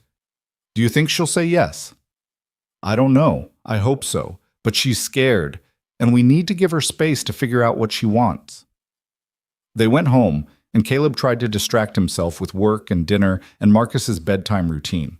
But his mind kept circling back to Lily, wondering what she was thinking, whether she was as terrified as he was about the possibility of building something real. His phone rang at 9:30, Lily's name on the screen. "Hi," he said, his heart racing. "Hi, can I come over? I know it's late, but I need to talk to you in person." "Of course, I'll leave the door unlocked." She arrived 20 minutes later, still in her scrubs from work, her hair escaping from its usual bun. She looked exhausted and scared and determined all at once. "I made a list," she said, pulling a folded piece of paper from her pocket, "of all the reasons this is a terrible idea." Caleb took the paper and unfolded it. Her handwriting covered both sides, single-spaced, detailing every possible way living together could go wrong. It was thorough and devastating and completely in character for someone who'd spent years preparing for the worst. "This is a very comprehensive list," he said. "I know, I'm very good at catastrophizing." She took the paper back and crumpled it up. "But then I made another list of reasons why I should say yes anyway." "Can I see that one?" "I didn't write it down. It was too scary to make it real." She took a shaky breath. "But it comes down to this. I love you. I love Marcus. I want to be part of your lives in a real, permanent way. And I'm tired of being so scared of loss that I don't let myself have anything worth losing." Caleb felt something loosen in his chest. "So that's a yes?" "It's a terrified yes. A yes with conditions and concerns and probably a lot of panic attacks along the way. But yes." She stepped closer to him. "I want to try this. I want to see if two broken people can actually build something whole together." He kissed her then, and it felt like a promise. Not the kind of promise that ignored all the ways this could go wrong, but the kind that acknowledged the risk and chose to take it anyway. They told Marcus the next morning over breakfast. His whoop of excitement was loud enough to wake the neighbors, and he immediately started planning where Lily's things should go and whether she had any good board games, and if she could teach him to play gin rummy the way Mrs. Patterson had.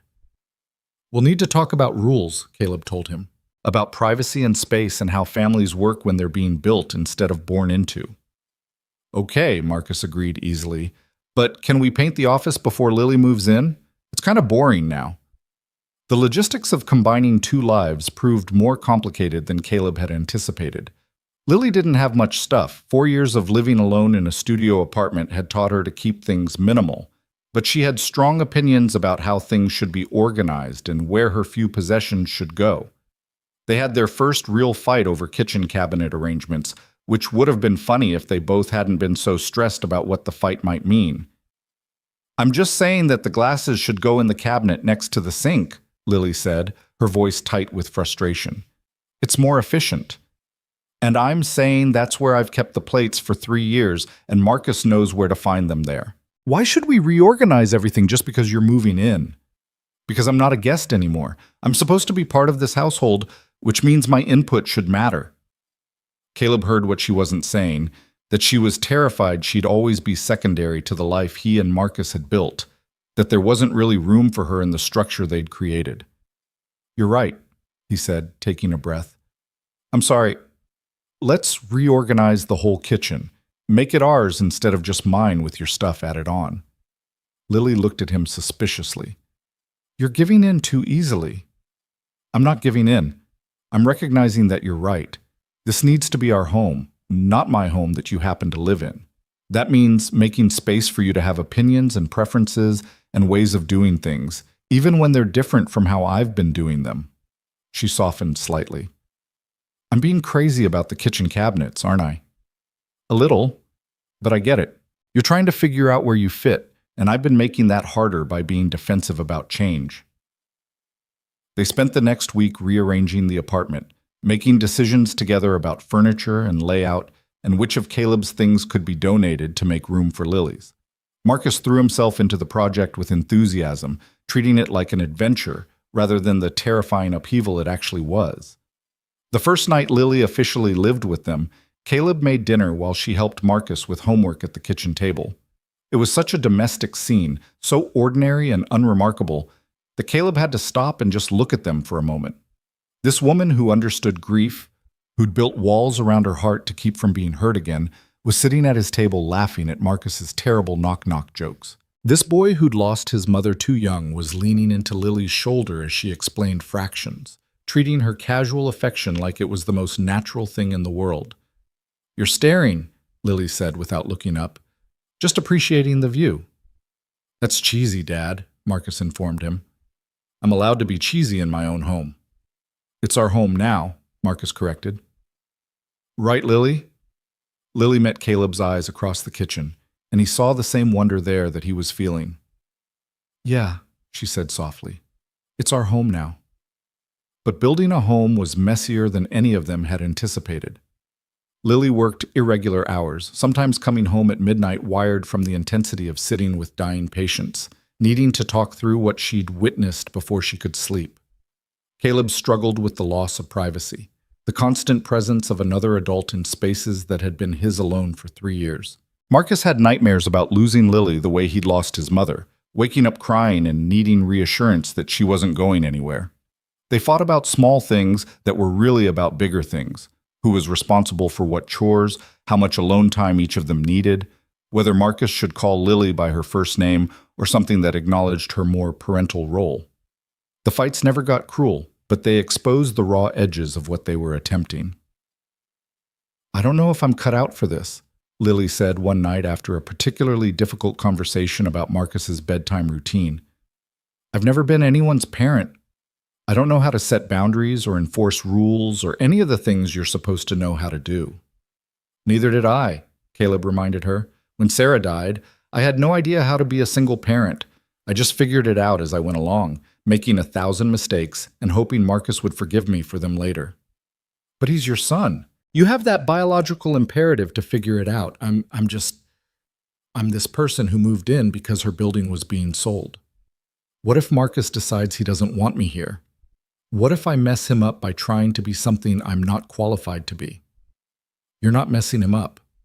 You're showing him what it looks like when adults are honest about their fears and limitations, when they try hard even when they're scared of failing." "That's a generous interpretation." "It's the true one."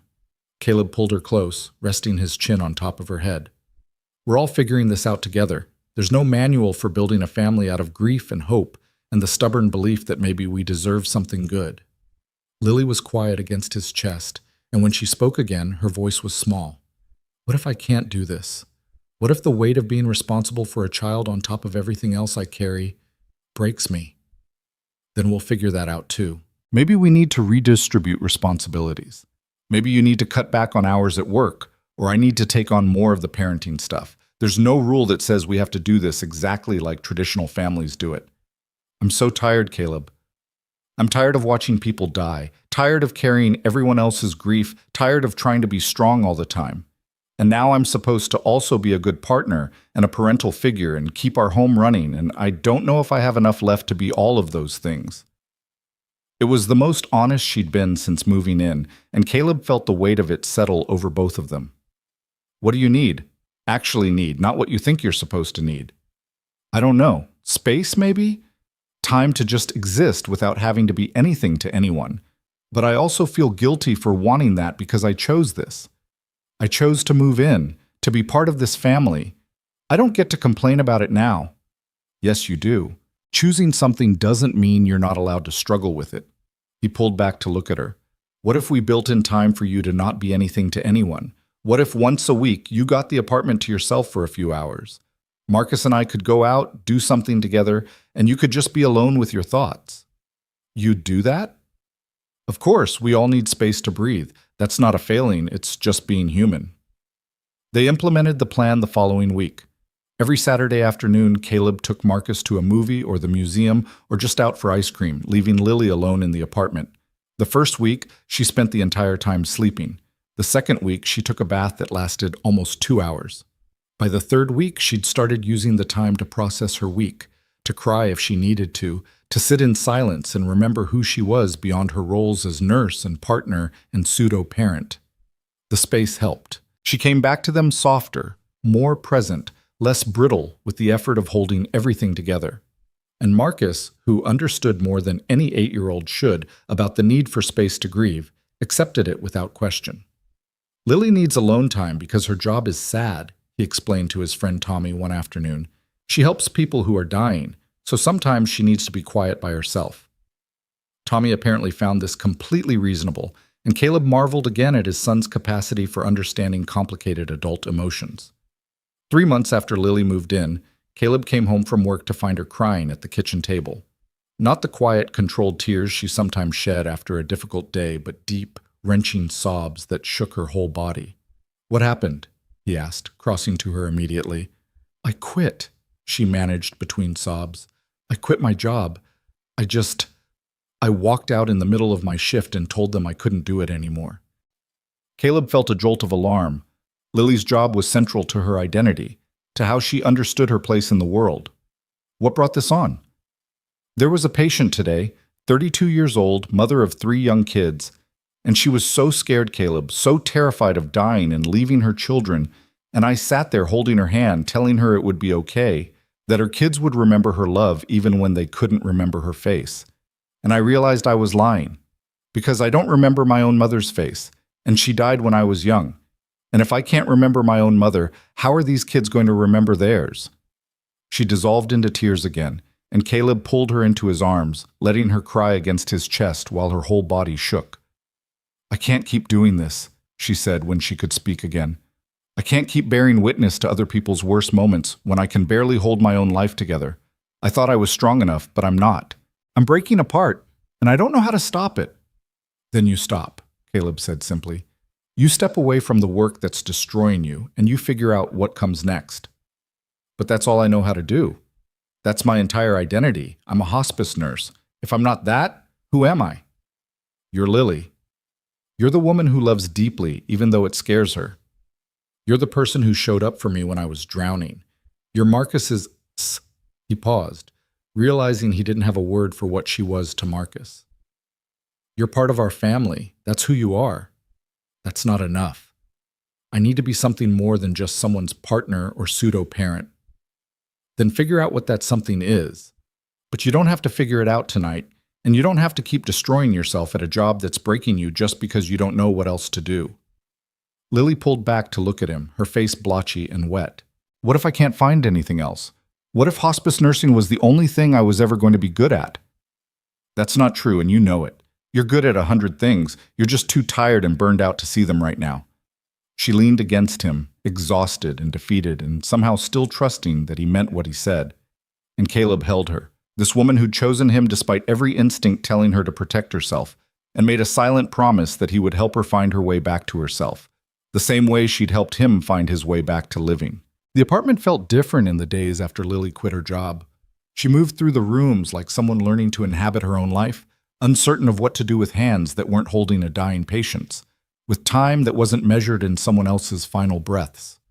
Caleb watched her struggle with the transition and resisted the urge to fix it, to offer solutions when what she needed was space to fall apart and reassemble herself into something new. "I don't know who I am without the work," she told him one morning while Marcus was at school.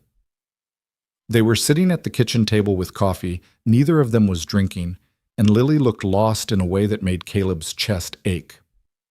"For 6 years, every decision I made, every relationship I avoided, every hour of my day was organized around being a hospice nurse. And now that's just gone, and I'm supposed to figure out what comes next, but I don't even know where to start." "You don't have to start anywhere," Caleb said. "You can just exist for a while, give yourself permission to not have a plan." "I've never been good at that, at just existing. I need purpose, something to work toward." "Then find it. But don't rush it just because you're uncomfortable with uncertainty. Some things take time to reveal themselves." Lily picked at the edge of her coffee cup. "The hospital called yesterday. They want me to come back, said they'd give me a different assignment if hospice was too much. Administrative work, maybe, or training new nurses. Something less intense." "What did you tell them?" "That I needed time to think about it. But honestly, Caleb, I don't think I can go back. Not to that building, not to that world. I spent too many years there watching people die. I need something that isn't about death. So find something about living instead." She looked at him with red-rimmed eyes. "Like what?" I have a nursing degree and 6 years of experience helping people die. That doesn't exactly translate to a lot of other career paths. It translates to being comfortable with difficult conversations, to holding space for people in crisis, to understanding grief and loss in ways most people don't. Those are valuable skills, Lily. They just might look different in a different context. You're being optimistic. I appreciate it, but I'm not there yet. I know. I'm just reminding you that you have options, even when it feels like you don't. Marcus came home from school that afternoon with a project assignment that required interviewing someone about their job. He looked between Caleb and Lily with the kind of careful consideration that suggested he understood more about the household tension than they'd realized. "Can I interview you?" he asked Lily. "About being a nurse?" "I'm not a nurse anymore, buddy," Lily said gently. "But you were, and you know things about it. My teacher said we could interview anyone who's ever had a job, not just people who have jobs right now." Lily glanced at Caleb, who gave her an encouraging nod. "Okay, what do you want to know?" Marcus pulled out a worksheet covered in carefully printed questions. "What was the best part of your job?" Lily was quiet for a long moment, and Caleb could see her struggling with the answer. "The best part was being there when it mattered most. When people were scared or in pain or facing the hardest thing they'd ever have to face, I got to be the person who sat with them and reminded them they weren't alone, that someone cared about what they were going through."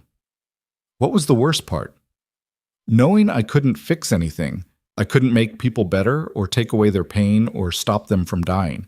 All I could do was bear witness, and sometimes that didn't feel like enough."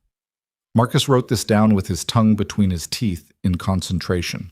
"Did you like your job?" "I loved it and hated it, sometimes at the same time. I loved the people I met, the trust they placed in me, the privilege of being part of their final journey. But I hated watching them suffer, hated telling families there was nothing more we could do, hated carrying all that death around with me everywhere I went." "Is that why you stopped?" Lily's eyes filled with tears. "Yeah, sweetheart. That's why I stopped. I ran out of room inside myself for other people's grief when I still hadn't dealt with my own." Marcus set down his pencil and came over to give her a hug, his small arms wrapping around her waist with fierce affection. "It's okay that you stopped. You can do something different now, something that doesn't make you sad all the time." She held him close, crying into his hair, and Caleb felt something shift in his chest. This boy who'd learned too young what loss felt like was offering comfort to the woman who'd become essential to both their lives. They'd built something here, the three of them, something fragile and imperfect and real. That night, after Marcus was asleep, Lily pulled out her laptop and started researching alternative careers for nurses. Caleb sat beside her, offering suggestions when she asked, but mostly just being present while she navigated her uncertainty. "What about teaching?" she said after an hour of scrolling. "There are programs that help nurses transition into nursing education. I could teach students about end-of-life care, help prepare them for the emotional realities of the job." "Would that be too close to what you just left?" "Maybe, but it would be about equipping people to do the work better than I did, to develop better boundaries and coping mechanisms. I could help them avoid burning out the way I did." "That sounds meaningful." "It does, doesn't it?" She bookmarked the page. "I'm not ready to commit to anything yet, but it's good to know there are options, that I'm not just stuck." Over the next few weeks, Lily started to find her footing. She enrolled in a certification program for nurse educators, started volunteering at a community health clinic 1 day a week, began seeing a therapist to process the cumulative trauma of her hospice work. She was still grieving the loss of her identity as a hospice nurse, but she was also slowly building something new. Caleb watched her transformation with a mixture of pride and relief. This woman who'd been so certain she was too broken to build anything lasting was proving herself wrong one small choice at a time. And he was learning something too, that love wasn't about fixing each other's damage, but about creating space for each other to heal at their own pace. They had their rough days. Days when Lily was short-tempered from processing difficult emotions in therapy, when Caleb felt overwhelmed by the responsibility of being the primary breadwinner while Lily figured out her next steps, when Marcus tested boundaries just to make sure they'd hold. But they also had good days, days when they fell into easy rhythms as a family, when laughter came naturally, when the weight of everything they'd survived felt lighter because they weren't carrying it alone. 4 months after Lily quit her job, Caleb came home to find her and Marcus in the kitchen baking cookies, or attempting to. There was flour everywhere, and the smoke detector had clearly gone off at some point based on the lingering smell of burnt sugar. "We made cookies," Marcus announced proudly. "Some of them are even edible." "They're terrible," Lily admitted, laughing. "But we had fun making them. That counts for something, right?" Caleb looked at the disaster of his kitchen, at the flour in Lily's hair and the chocolate smudged on Marcus's face, and felt something warm and uncomplicated in his chest. That counts for everything. They ate the least burnt cookies while Marcus told them about his day at school, about the substitute teacher who let them have extra recess, and the fight that broke out over who got to be the T-Rex during dinosaur tag. It was mundane and ordinary, and exactly the kind of moment Caleb had thought he'd never have again after Sarah died. Later, after Marcus was in bed, Lily curled up against Caleb on the couch and said, "I've been thinking about something." "Yeah?" "About what Mrs. Patterson said before she died. About our hearts being big enough to hold both grief and new love. I think I'm finally starting to understand what she meant." "Tell me." "I spent so long thinking that if I let myself love you and Marcus, I'd be betraying Daniel. Like there was only room in my heart for one story, and choosing a new one meant abandoning the old one. But that's not how it works, is it? The love I had for Daniel, the grief I still carry, that doesn't go away just because I love you now. It's all there together, all part of who I am." "Same with me and Sarah," Caleb said. "Loving you doesn't mean I loved her less or that I've forgotten what we had. It just means I'm capable of more than one story." "We're all so much bigger than we think we are," Lily said softly. "Our capacity for love, for grief, for rebuilding after everything falls apart. It's enormous. We just have to be brave enough to use it." "You've been brave," Caleb told her. "Braver than you give yourself credit for. You quit a job that was destroying you, moved in with a widower and his grieving kid, started building a completely new life from scratch. That takes courage. Or stupidity. Sometimes I'm not sure which. Courage. Definitely courage." She tilted her head up to kiss him, and it felt different than their earlier kisses. Less desperate, less shadowed by fear. It felt like a promise that they were both finally ready to keep. The following week, Lily got a job offer from a local community college to teach a course on palliative care nursing. The pay wasn't great, but the schedule was manageable, and the work felt meaningful in a way that didn't drain her completely. She accepted it immediately, then came home and told Caleb and Marcus over dinner. "Does this mean you'll have summers off?" Marcus asked. "Because that would be cool. We could do stuff together." "It does mean that," Lily confirmed. "What kind of stuff would you want to do?" "Could we go camping? I've never been camping. Mom and Dad were going to take me, but then—" He stopped, the rest of the sentence hanging unspoken between them. Caleb felt the familiar ache in his chest that came whenever Marcus mentioned the plans they'd had before Sarah died. "We could go camping. I think your mom would have liked that idea." "Can we tell her about it?" Marcus asked. "When we're there? I know she's not really listening, but it feels better to tell her about things anyway." "Of course we can tell her," Lily said gently. "Love doesn't end just because someone dies. The relationship changes, but it doesn't disappear. You can always talk to your mom, Marcus, about camping or anything else." Marcus nodded, satisfied, and went back to his dinner. But Caleb caught Lily's eye across the table and saw the same wonder there that he was feeling. This woman, who'd been so certain she couldn't be a parent, was navigating the complicated terrain of blended family grief with more grace than she knew. They went camping that summer, just the three of them, to a state park 2 hours outside the city. Marcus loved it. The tent setup, the campfire cooking, the night sky unpolluted by city lights. On their second night, while Marcus was sleeping in the tent, Caleb and Lily sat by the dying fire and talked about the future in a way they'd been too scared to before. "I want to marry you," Caleb said without preamble. "Not because it's been long enough, or because it's what people expect, but because I can't imagine my life without you in it. Because you've become essential to who Marcus and I are." Lily was quiet for so long that Caleb started to worry he'd miscalculated. Then she said, "I want that too. But I need you to understand something first. Okay? I'm always going to be a little broken. The things I've seen, the losses I've carried, they've changed me in ways I can't undo. I'm never going to be the easy, uncomplicated partner who doesn't come with baggage. Good, because I'm not looking for easy or uncomplicated. I'm looking for real. And you're the most real thing I've found since Sarah died. What about Marcus? Have you asked him how he'd feel about this? Not directly, but I know my son. He's been drawing pictures of our family that include you for months. He introduces you to his friends as his other parent without any qualifier. He's already accepted you as permanent. The wedding would just make it official.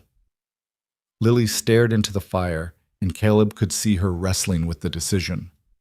When Daniel and I got engaged, I was so certain about everything, about the future we'd build, the life we'd have together. And then he died, and all that certainty turned out to be meaningless. So I'm scared to be certain about anything again. Then don't be certain. Be willing. Be open to the possibility that this might work out. That's all I'm asking. She turned to look at him, her face illuminated by firelight. Yes. Yes? Yes, I'll marry you. I'm terrified and uncertain and probably going to panic multiple times between now and the actual wedding. But yes. Caleb kissed her, and somewhere in the tent behind them, Marcus made a sleepy noise that might have been approval. They broke apart laughing, and Lily whispered, "You know he's going to be impossible about this, right? He's going to want to plan the whole thing." "Probably. Are you okay with that?" "I'm okay with all of it. The planning, the uncertainty, the integration of two families into one. I'm choosing to be okay with it." They told Marcus the next morning, and his reaction was exactly what they'd expected. Pure, unfiltered joy followed immediately by a barrage of questions about when and where, and could he be the ring bearer, and could they have a dinosaur theme? "We're not having a dinosaur-themed wedding," Caleb said firmly. "But we could have one small dinosaur," Marcus negotiated. "On the cake, maybe?" Lily laughed. "We can have one small dinosaur on the cake. That seems like a reasonable compromise." They spent the rest of the camping trip making ridiculous plans for the wedding, most of which they'd never actually implement, but which made Marcus happy to imagine. And Caleb found himself thinking about Mrs. Patterson, about how she'd orchestrated that first meeting between him and Lily, knowing somehow that they'd need each other. "I wish she could be here for this," he said to Lily later. Mrs. Patterson. She'd be insufferably smug about being right. She'd also probably have opinions about every detail of the wedding, Lily pointed out, and we'd feel obligated to listen to them because she's the reason we met. True. Maybe it's better this way. We get to make our own choices without her meddling. Her final gift, Lily said softly, bringing us together and then getting out of the way so we could figure it out ourselves. They got married 3 months later in a small ceremony at the same lakeside cafe where they'd had their first awkward meeting. It was just family and close friends, nothing fancy or elaborate. Marcus did serve as ring bearer, and there was indeed a small plastic T-Rex on top of the cake. Caleb's parents flew in from Arizona, clearly uncertain about the whole situation but trying to be supportive. Lily's sister came with her family and spent half the reception crying happy tears about how she'd thought Lily would never let herself love anyone again. Sarah's parents came too, which Caleb had worried about, but they surprised him by embracing Lily warmly and telling her they were glad Caleb had found someone who understood what loss felt like. "Sarah would have liked you," her mother told Lily during the reception. "She always said Caleb needed someone who could match his intensity, who wouldn't let him retreat into himself. You seem like that kind of person." "I hope so," Lily said. "I'm trying to be." During the ceremony, when they exchanged vows they'd written themselves, Caleb looked at this woman who'd come into his life through a dying neighbor's meddling and felt gratitude so profound it was almost painful. Not just for Lily herself, but for the journey that had brought them here, the grief and fear and countless small choices to keep trying, even when it would have been easier to give up. "I promise to be honest with you about when I'm drowning," Caleb said, "and to ask for help when I need it. I promise to give you space to be yourself, even when that self is complicated or scared or not sure how to be part of a family. I promise to remember that loving you doesn't mean fixing you, and that sometimes the most loving thing I can do is just stand beside you while you figure things out." Lily's vows were similarly honest, stripped of traditional romance and focused on the reality of what they were building together. "I promise to keep choosing you, even on the days when choosing feels hard. I promise to love Marcus not as a replacement for the mother he lost, but as someone who cares about who he is and who he's becoming. I promise to be brave enough to let myself be happy, even when happiness feels dangerous. There wasn't a dry eye in the small gathering, and when they kissed as husband and wife, Marcus cheered loud enough to startle the birds from nearby trees. At the reception, while Marcus was showing his new dinosaur cake topper to anyone who'd look at it, Lily pulled Caleb aside. "I need to tell you something," she said, and there was something in her voice that made his heart skip. "What is it?" "I'm pregnant." The world seemed to stop. "What?" "I found out last week. I was going to wait until after the wedding to tell you, but I can't keep it to myself anymore." She looked terrified and hopeful in equal measure. Is this okay? I know we never talked about having kids together, and with Marcus and everything we've already been through, if this is too much." Caleb kissed her to stop the spiral of anxiety. When he pulled back, he was grinning wider than he had in years. "This is perfect. Terrifying, but perfect." "Really?" "Really. We're going to have a baby. Marcus is going to have a sibling. We're going to be—" He couldn't quite find the words. "A family," Lily finished. "A real, permanent, slightly chaotic family." They told Marcus that night, and his reaction was everything they'd hoped for.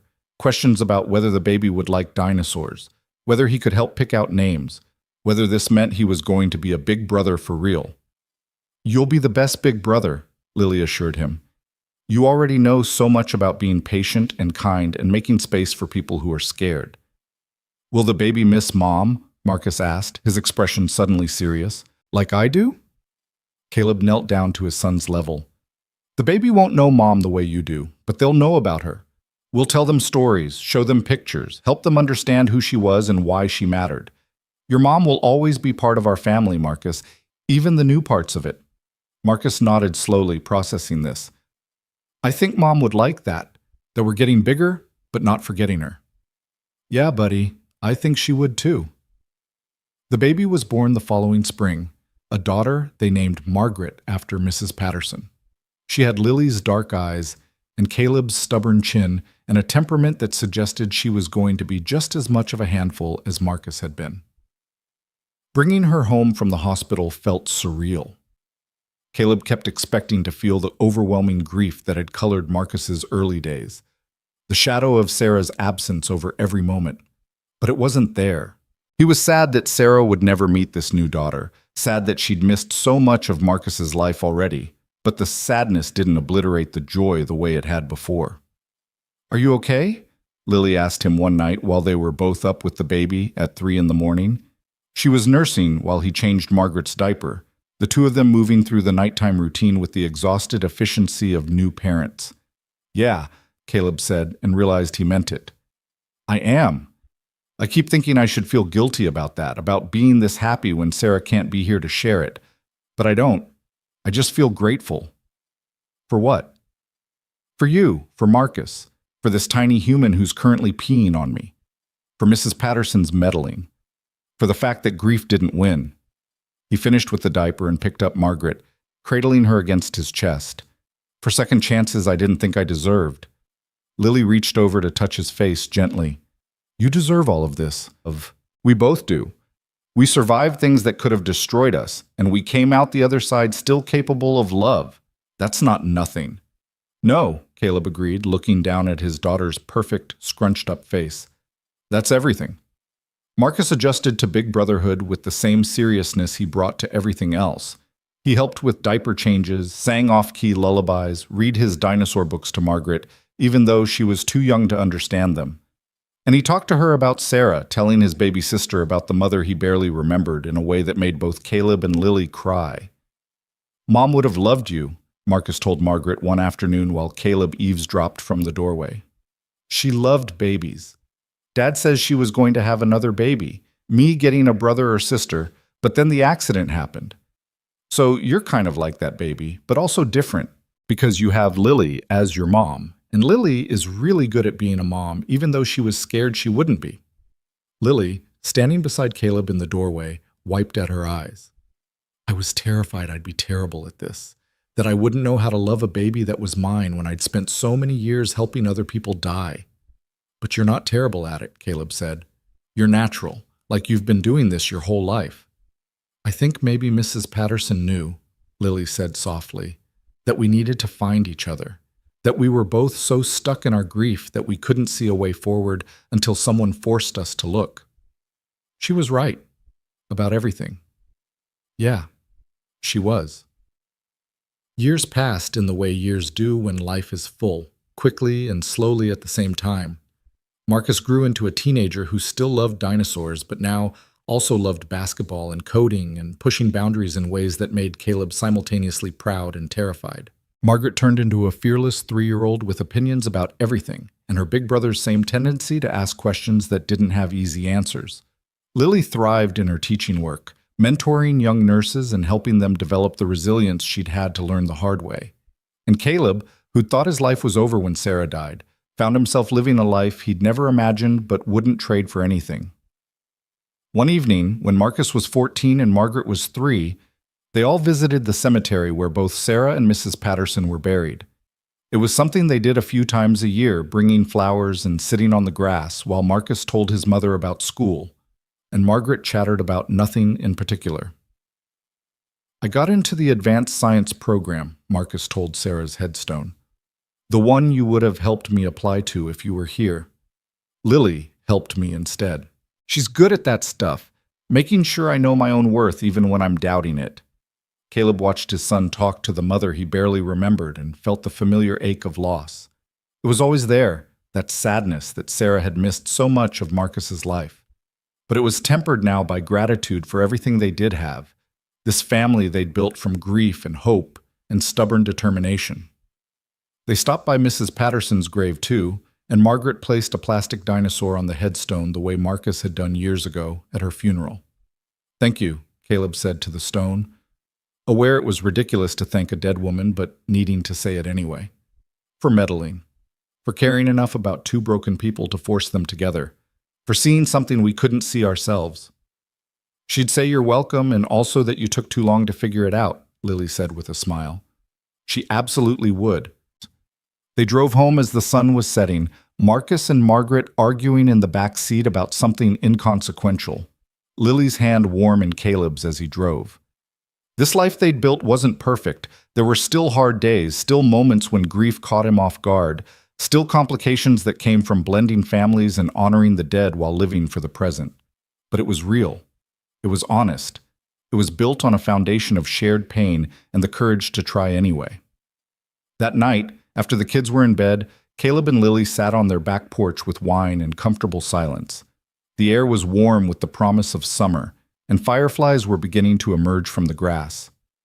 "Do you ever think about what your life would have been like if Mrs. Patterson hadn't set us up?" Lily asked. "Sometimes.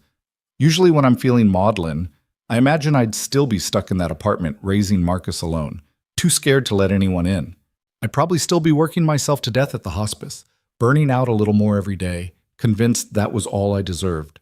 She leaned her head on his shoulder. "It's terrifying how close we came to missing each other.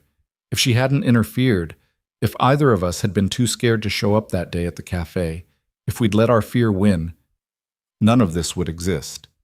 But she did interfere. And we did show up. And we were brave enough, just barely, to keep showing up even when it got hard." "Mrs. Patterson's final gift," Lily said, "not just bringing us together, but teaching us that love is worth the risk of loss, that building something new doesn't dishonor what came before, that our hearts really are big enough to hold both grief and joy." Caleb pulled her closer, breathing in the familiar scent of her hair, feeling the solid warmth of her against him. Somewhere inside, their children were sleeping safely. Somewhere in the cemetery across town, the people they'd lost were resting peacefully. And here, in this moment, they were alive and together and grateful. "To Mrs. Patterson," Caleb said, raising his wine glass, "the most meddling, interfering, perfect neighbor anyone could ask for." "To Mrs. Patterson," Lily echoed, "who saw 2 broken people and bet that they could build something whole." They sat there as the stars emerged, 2 people who'd learned the hard way that grief doesn't end, but it doesn't have to win either. That love, in all its complicated and terrifying forms, was worth the risk of heartbreak. That sometimes the cruelest setups turn out to be the greatest gifts. and that even in the deepest darkness, there was always the possibility of light, if you were brave enough to stop hiding from it.